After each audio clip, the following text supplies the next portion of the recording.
길거리 호떡. 나는 길거리에서 호떡을 3개 샀다.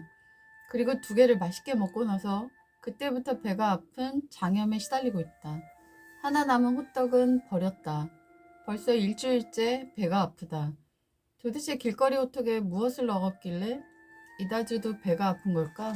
약을 참 많이도 먹었는데 배는 여전히 낫지 않아서 결국 영혼을 위한 닭고기 스프를 끓여서 먹었다. 배가 조금씩 나아지고 있는데 길거리에서 파는 호떡, 붕어빵, 여러 가지 길거리 음식들을 볼 때마다 너무 무서운 마음이 든다. 나는 외식 자체를 별로 좋아하지 않는다. 왜냐하면 감자탕을 먹고 2주 동안 너무나 많이 아팠기 때문이다. 나의 남편도 똑같이 아팠다. 그 뒤로 나는 그 감자탕 집을 지나갈 때마다 극도의 두려움을 느꼈다. 그리고 다른 음식들도 배가 아프거나 힘들고 먹고 나서 소화불량에 걸렸던 적이 여러 번 있다. 그래서 검증된 곳만 음식을 테이크아웃해서 집에서 먹곤 하는데 그것도 요즘 점점 줄여가다 보니 거의 집에서 먹는 경우가 많다. 음식에 대한 포비아가 있다 보니까 여행을 가서도 외식을 안 하는 경우가 많다. 여행에 가서도 큰 마트들은 어디든지 있기 때문에 거기서 공수한 신선한 재료로 즉석에서 만들어 먹곤 한다. 집처럼 만들어 먹는 것이다. 여행지마다 특별한 그 지역만의 음식이 있는 건 나도 알고 있다. 하지만 특별한 음식을 먹기 위해서 검증되지 않은 음식을 먹을 자신이 내게는 없다. 음식이 주는 즐거움도 크지만 음식이 주는 고통도 굉장히 크기 때문이다. 심지어 음식으로 인해 사람은 죽을 수도 있다. 감싸 안아주다. 오늘 운동을 나왔는데 유난히 추웠다.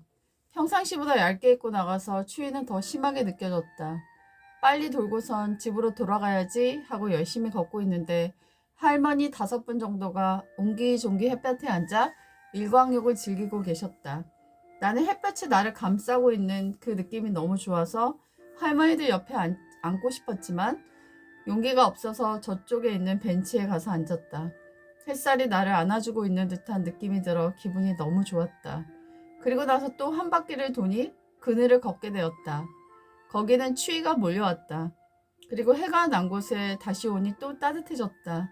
따뜻함과 추위를 번갈아 가며 빙빙 돌면서 운동하고 있을 때 태양이 얼마나 소중하고 나를 감싸 안아주는 이 느낌이 얼마나 따뜻한가 하는 생각이 들자 너무나 감사한 생각이 들었다. 그리고 누군가를 만나더라도 누구랑 대화를 하더라도 햇볕처럼 따뜻하게 감싸 안아주는 말을 해주는 사람이 돼야지, 그런 행동을 하는 사람이 되어야지 라고 생각하였다. 오디오형 인간. 이유는 모르겠지만 나는 항상 바쁘다. 그래서 나는 유튜브를 눈으로 보는 것을 좋아하지 않고 귀로 듣는 걸 좋아한다.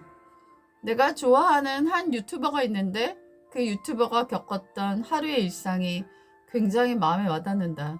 그런데 그 유튜버는 먹방으로 오디오를 만든다.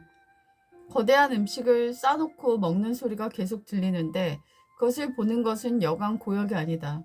하지만 그가 쓴 글의 내용이 자막으로 항상 표현되기 때문에 그의 일상을 알려면 그의 비디오도 같이 봐야 한다. 나는 결국 그의 일상을 알기를 포기했다. 눈으로 계속 들여다보고 있을 수가 없기 때문이다. 귀로 듣는 것은 멀티가 가능하다. 요리를 하면서도, 바느질을 하면서도, 수업 준비를 하면서도 들을 수 있기 때문에 많은 다른 것을 하면서도 들을 수가 있어서 그것이 굉장히 지식을 얻는 데 도움이 된다. 하지만 자막이 들어간 형태의 오디오가 없는 비디오는 그것만 집중하고 시간을 몰입해야 하기 때문에 매우 비생산적이다.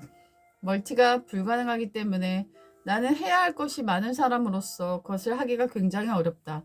뭔가를 들여다보고 있는 것은 시력에도 좋지 않고 목 디스크에도 허리에도 굉장히 좋지 않은 것 같다.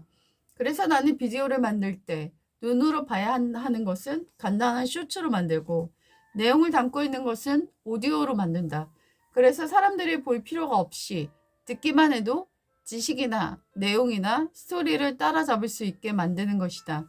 나름대로 구독자의 목과 눈을 보호하고 그들의 멀티 생활도 가능할 수 있게 돕고 싶어서 이렇게 제작하는 것이다.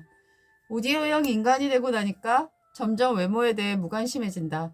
왜냐하면 비디오형 인간이 나는 아니기 때문에 오디오형 사람에 더 가까운 그런 삶의 모습과 그의 내면을 가지고 살려고 노력하고 있다. 빗소리 들으면서 자판 두드리기. 사람들마다 자신들이 좋아하는 일이 있을 것이다. 나는 빗소리를 들으며 글을 쓰는 것을 좋아한다. 글 쓰면 뭔가 정리가 되고 어느 유명한 작가가 한 말이지만 글을 쓰면 자신은 2번 하루를 보내는 것 같다 라고. 그래서 나는 글을 쓰면 2번의 하루를 보내는 것 같다. 나는 화상으로 수업을 하기 때문에 자판을 자주 두드리는 편이다. 근데 나는 자판을 두들기는 소리가 너무나 듣기가 좋다. 시를 감성으로 읽는 것은 좋지만 시가 직업이 되면 싫어진다고 했던가? 나는 자판을 두드리며 일하지만 자판 두들기는 소리가 취미를 할 때 두들기는 소리처럼 좋다. 자판을 치는 소리가 빗소리와 함께 화음을 이루면서 아름다운 음악이 된다. 그러면서 피아노 소리까지 들린다면 더더욱 금상첨화이고 내 마음은 여유로워지고 한없이 힐링이 된다. 비록 많은 사람들이 좋아해주지 않는 나의 글이지만 나에게는 내 마음을 어루만져주는 즐거운 활동이다. 더구나 빗소리까지 들린다면 내 마음은 흠뻑 감성으로 젖는다.